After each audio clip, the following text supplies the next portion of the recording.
y'all, Tina here, man. As this Diddy case is winding down, let's talk about the RICO charge. I think the RICO charge is probably the most dangerous charge that Diddy is facing. And it's because if he's convicted of RICO, the feds are coming after all of his money, all of his wealth. Yo, let's get into it.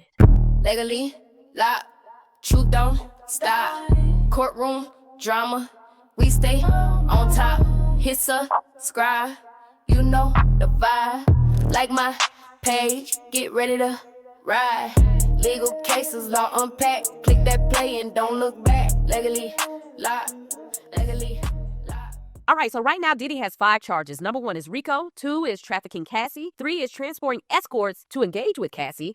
4 is trafficking Jane Doe, and 5 is transporting escorts to engage with Jane Doe. My personal belief is if these people follow the letter of the law, they're going to get him on RICO. They're going to get him on the 2 counts of transportation of escorts and either a hung jury or not guilty on these trafficking charges. If Diddy is only guilty of transportation of escorts, he'll shake his lawyer's hands. He'll walk out of jail a happy man. They'll probably give him time served, maybe 2 years at the most, okay? If he's only convicted on the transportation of escorts, he's a satisfied man. If they get him on one of those trafficking charges, he's facing a minimum of 10 years. But he'll keep all his money. He'll stay in prison, do about 8 to 10 years, but he'll keep his money. If they get him on RICO, he may face less jail time in the trafficking, but the bad thing is they're coming after his whole empire and wealth. They are going to attempt to take everything, the things in your mama name, the things in your kid's name, that private jet, they are getting all of it. So the RICO charge is the most dangerous charge to his livelihood and to his kids. Like I said, he may take one of those trafficking charges on the chin, be out in 8 years and still get to come home to all of his money, okay? But this RICO charge is bad, and I'm going to tell you what they're going to be looking at to convict also all of the predicates that the feds are accusing him of. So first and foremost, for RICO, all they need is 2 people in bad boy entertainment to come in an agreement to violate the law. They don't have to show that the 2 people sat down, shook hands, and came up with some type of agreement and talked it out. It ain't even got to be all that explicit things. All they need is 2 people who are working in concert to break the law. They ain't got to come up with a plan ahead of time. They ain't got to write down no contract.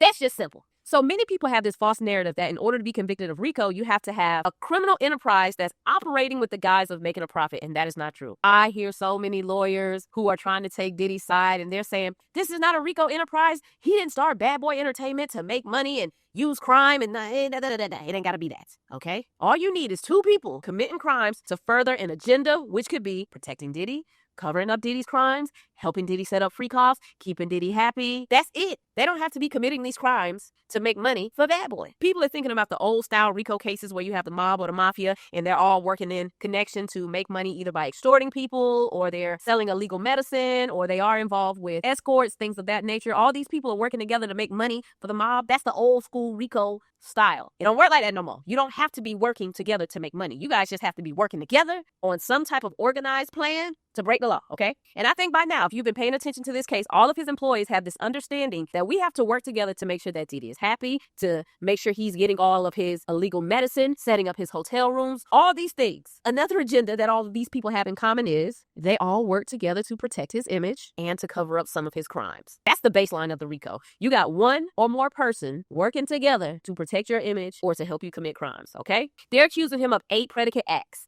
kidnapping, arson, bribery, witness tampering, forced labor, trafficking, transportation of escorts, and possession with intent to distribute illegal medicine. All right, the first predicate act is kidnapping out of California. I'm going to assume that this is pertaining to Capricorn Clark. She stayed at Diddy and a bodyguard popped up at her house with a weapon and said, get in the car because I'm going to Kid Cudi's house. I just found out him and Cassie been messing around. You need 3 elements to think he's guilty of kidnapping in California because this is where the crime took place. This is a Fed case, but they're also using California laws or local state laws as a guideline. So the 3 elements needed is you took, held, or detained a person by force or instilling fear. When you use that force or fear, it caused the person to move a substantial distance. And third, they did not have consent to move. Do you even hear how that sounds? It doesn't even sound like a real kidnapping. In your brain, a real kidnapping is you're snatching someone up off of the street and you're taking them away. Capricorn Clark said she was in the bed asleep. Diddy popped up, said, get in the car. She said, I did not want to go. He said, well, you gonna go. And he had a weapon in his hand. So you have the 3 elements here. There was force. She was scared. So there's fear. She moved a distance because she got into the car and they went to Kid Cudi's house.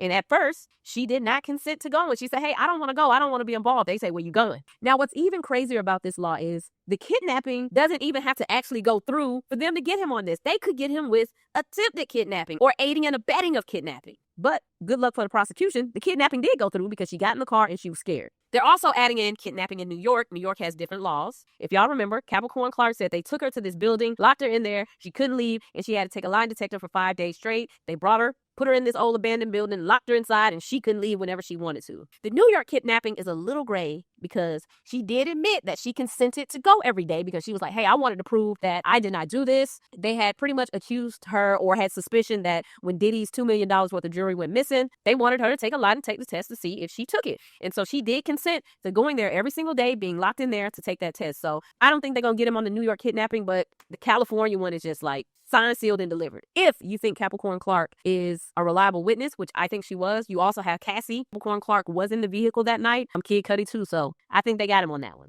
Next up, arson. You are guilty of arson if you willfully or maliciously set fire or burn or aids in the burning of someone's property. I think he's going to be able to wiggle out of this arson one. I think we have an idea that Diddy did it, but the government did not prove this at all. So I don't think they're going to get him on arson. Next up, bribery. I mean, they got him for bribery. People think bribes are only for politicians or people in power, and that is not true when it comes to the law of the land. So in this case, Diddy is being accused of bribing the hotel staff, the security for the Cassie domestic violence incident. Here is the law. If you gave, offered, or promised a bribe to a witness of a crime, and you acted with the intention of corrupting this individual to either not testify, not report a crime, or withhold information pertaining to a crime, it's considered bribery. And for this law, you don't have to explicitly say, hey, I would like to give you money for the tape. It could be simply implied, hey, I would like that tape and I'll make sure you good. A lot of people try to say, well, Diddy never offered the security money. They extorted him. No. KK was calling these people night and day trying to get the tape. Diddy eventually got on the phone and he spoke to the security guard, Eddie. He said, Eddie, my angel, I really want this tape. I'm going to make sure you're taken care of. You know, what do I got to do to get this tape? So not only did he say these words, they went through with the bribe and made the man sign an NDA with the Bad Boy Enterprise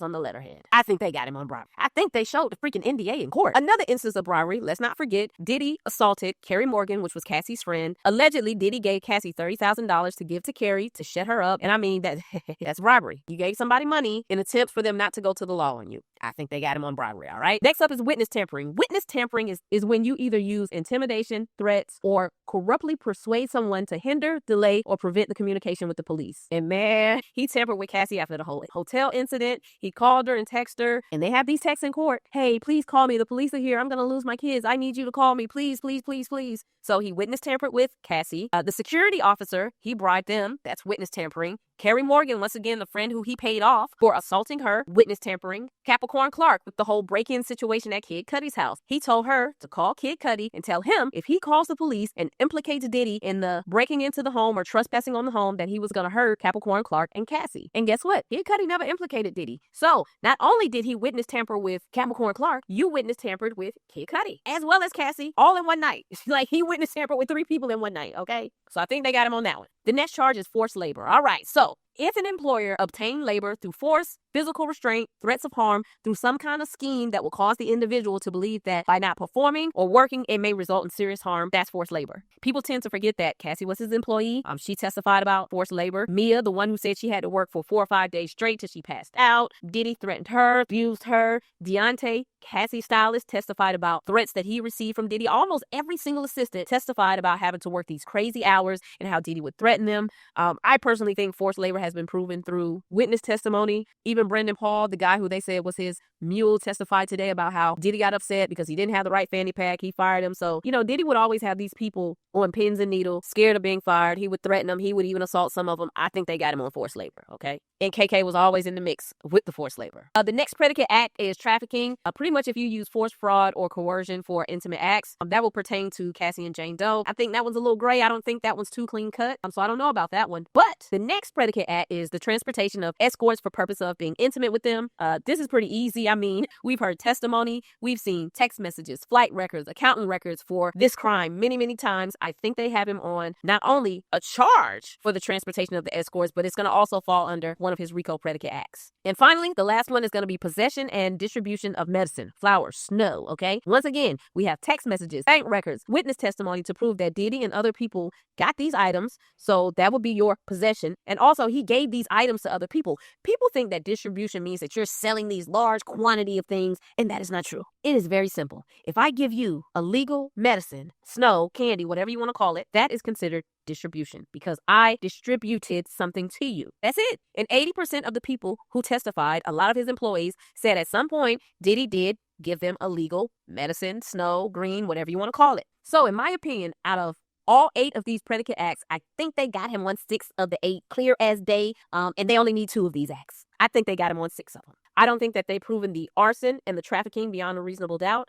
The other 6, kidnapping, bribery, witness tampering, forced labor, transportation of escorts, and the possession and distribution of illegal medicine. Hey, I don't see how he wiggles out of it. I don't see it. But yo, this is the breakdown of his RICO charges and the 8 predicate acts that the feds are trying to rope him up with. Now, the defense does have a chance to put on their case. Maybe my opinion will change. This is kind of where I'm at right now. So we'll be following back up with this once we get all of the legitimate jury instructions.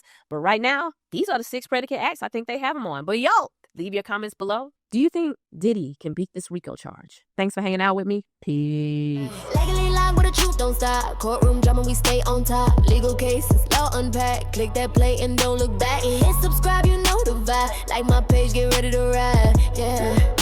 Like my page, get ready to ride. I know. We start with silver gold. I know. We start with silver gold, yeah.